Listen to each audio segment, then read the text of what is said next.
വ്യത്യസ്തങ്ങളായ ജീവിതാനുഭവങ്ങളുടെ കഥ പറയുന്ന വിജയവീഥിയുടെ മറ്റൊരു എപ്പിസോഡിലേക്ക് സ്വാഗതം.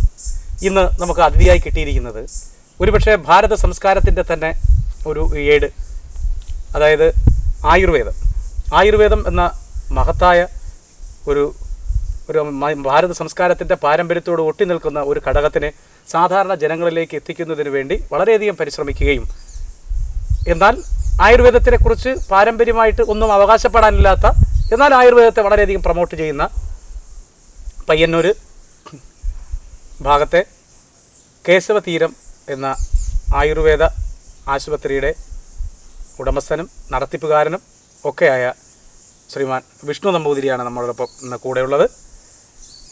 വിഷ്ണു സാർ, നമസ്കാരം, ഈ പരിപാടിയിലേക്ക് സ്വാഗതം. ആദ്യം തന്നെ ചോദിച്ചു കൊള്ളട്ടെ, വളരെ കൗതുകപരമായ ഒരു പേര് തന്നെയാണ് കേശവതീരം. സാധാരണ ഒരു ആളിൻ്റെ പേരോട് ചേർത്ത് തീരമിടുമ്പോൾ സാധാരണ ഈ ശാന്തി തീരം എന്നൊക്കെ പറയുന്നത് പോലെ ഈ കേശവതീരം എന്ന് ഈ ആയുർവേദ ഈ ഹോസ്പിറ്റലിൻ്റെ പേരിടാനുള്ള കാരണം എന്താണ്?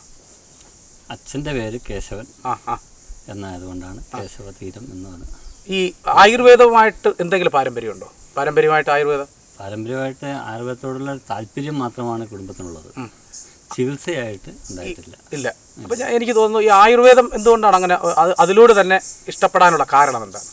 കാരണം നാഗാർജുന തുടങ്ങിയത് മുതലുള്ള ബന്ധമാണ് ഈ ഇതിലേക്ക് രംഗത്തേക്ക് വരാൻ കാരണം. നാഗാർജുനയിൽ വർക്ക് ചെയ്തിട്ടുണ്ടോ? നാഗാർജുനയിൽ കുറച്ചു കാലം നാഗാർജുന വർക്ക് ചെയ്തിട്ടുണ്ട്. കൂടാതെ നാഗാർജുന ഏജൻസി 24 വർഷത്തോളമായി പയ്യന്നൂർ ടൗണിൽ തുടങ്ങിയിട്ടുണ്ട്. അപ്പോൾ ഇതിൻ്റെ ആയുർവേദത്തെക്കുറിച്ചുള്ള താല്പര്യം വന്നത് അതിനുശേഷമാണ്. ജനങ്ങളുടെ ഒരുപാട് വിഷമങ്ങൾ കണ്ട് അതിനെന്ത് പരിഹരിക്കാൻ നമ്മളിവിടെ സാധിക്കും എന്ന ഉദ്ദേശം കൊണ്ടാണ് ഈ ഹോസ്പിറ്റൽ തുടങ്ങാൻ കാരണം. ഇത് എത്ര കൊല്ലമായി ഇവിടെ?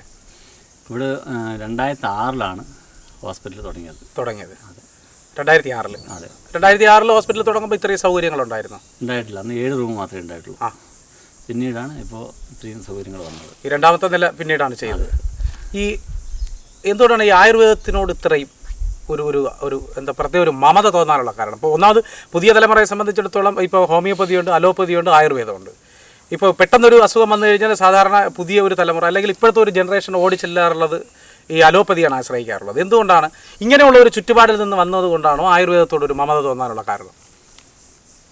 അത് ഈ ഏജൻസി എടുത്തത് മുതൽ ആയുർവേദം ഇഷ്ടപ്പെടുന്ന ആൾക്കാരെ കൂടുതലായി കാണാൻ കഴിഞ്ഞു എന്നുള്ളതാണ്. ആ ഒരു ബന്ധമാണ്. അല്ലാതെ ഞാൻ ചോദിക്കട്ടെ, എന്തായിരുന്നാലും ഒരു നമ്പൂതിരി ഫാമിലിയാണ്. ഈ പ്രകൃതി രമണീയമായിട്ടുള്ള ഇത്രയും വിശാലമായ സ്ഥലം, അതുപോലെ 4 കെട്ടുള്ള വലിയ തറവാട്. പിന്നെ നമ്മൾ നടന്നു വന്നപ്പോൾ തന്നെ ഒരുപാട് ഔഷധ ചെടികൾ ഇതിൻ്റെ അടുത്ത് നമ്മൾ കണ്ടു. ഇപ്പോൾ വെച്ച് പിടിപ്പിച്ചതല്ലാതെ ഇതായി നിൽക്കുന്നു ഇലഞ്ഞിയൊക്കെ. ഇത് എത്ര വർഷമായി കാണും? നമ്മുടെ ഈ 100 വർഷമുണ്ട്. അപ്പോൾ അതാണ് ഞാൻ ചോദിച്ചത്. അങ്ങനെയുള്ള ഒരു കുടുംബത്തിൻ്റെ ബാക്ക്ഗ്രൗണ്ടിൽ നിന്ന് വന്നതുകൊണ്ട് ആയുർവേദം അങ്ങനെ ഇഷ്ടപ്പെട്ടതും കൂടെ ആണോ? അങ്ങനെയല്ല. ഇത് തികച്ചും ആയുർവേദം ഇഷ്ടപ്പെടുന്നവരായിട്ട് ധാരാളം കാണാൻ കഴിഞ്ഞുള്ളതാണ്. ആയുർവേദ ഷോപ്പ് തുടങ്ങിയപ്പോൾ അവർക്ക് ഒരുപാട് പ്രശ്ന പരിഹാരത്തിനായിട്ട് അവരങ്ങനെ ജീവിതത്തിൽ പല സ്ഥലങ്ങളിലും നടന്ന് നീങ്ങാണ്.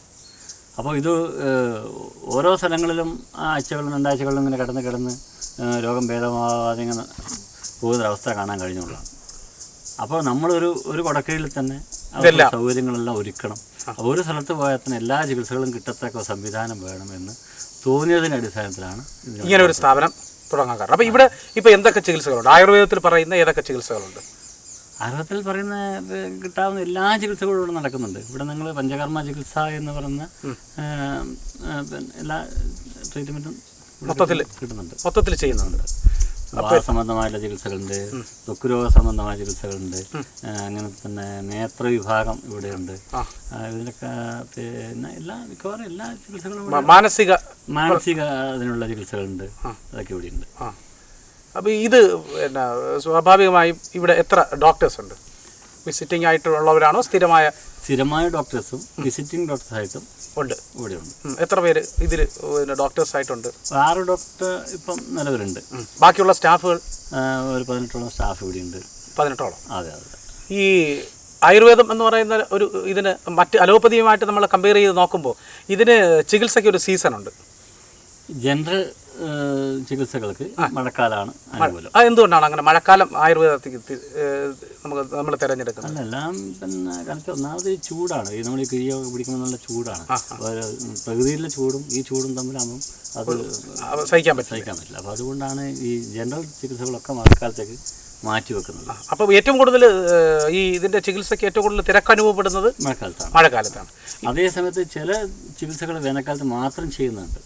ധാരകൾ, ഈ സ്കിൻ ഡിസീസിൻ്റെ തന്നെ ചില ട്രീറ്റ്മെൻറ്റ് വേനൽക്കാലത്താണ് ചെയ്യുന്നത്. അതുപോലെ ധാരകളൊക്കെ ചെയ്യുന്നത് വേനലിലാണ്. ചെയ്യാൻ പറ്റും, മഴക്കാലത്ത് ചെയ്യാൻ പറ്റില്ല.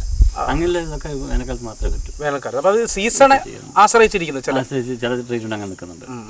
അപ്പോൾ ഈ കർക്കിടക മാസത്തിൽ ഇവിടുത്തെ തിരക്ക്, കർക്കിടക മാസമാണല്ലോ സാധാരണ നല്ല തിരക്കായിരിക്കും. അപ്പോൾ ഈ സീസണിനെ ആശ്രയിച്ചാണ് ഇതിൻ്റെ ചികിത്സ ട്രീറ്റ്മെൻറ്റ് ഇരിക്കുന്നത്. അങ്ങനെ വരുന്നത്. പിന്നെ മാത്രമല്ല ഇവിടെ മൊത്തത്തിൽ ഇനി ഇതിൻ്റെ മരുന്നുകൾ ഇത് നമ്മൾ പുറത്തുനിന്ന് വാങ്ങുന്നതാണോ അതോ അതും ഈ തോട്ടത്തിൽ നിന്ന് തന്നെ നമ്മൾ ചെയ്യുന്നതാണോ? നമുക്ക് കഴിക്കേണ്ട മിക്കവാറും മരുന്നുകൾ പുറത്തുനിന്ന് വാങ്ങിക്കുന്നതാണ്. പുറത്തുനിന്ന്? അതെ. ബാക്കി ഇവിടെ അത്യാവശ്യം നിർമ്മിക്കുന്ന മരുന്നുകളുണ്ട്. അത്യാവശ്യ കഷായങ്ങൾ, പിന്നെ അരച്ചു പുരട്ടേണ്ട തോല്, കിഴികളുണ്ട്, ഇലകൾ, ഇങ്ങനെയുള്ളതൊക്കെ തന്നെ ഞങ്ങൾ വളപ്പിൽ നിന്ന് തന്നെ സംഘടിപ്പിക്കുകയാണ്. വളപ്പിൽ തന്നെ നമുക്ക് ആവശ്യമുള്ളത് കിട്ടും. ആവശ്യമുള്ളത് ഇവിടെ സംഘടിപ്പിച്ചിട്ടുണ്ട്.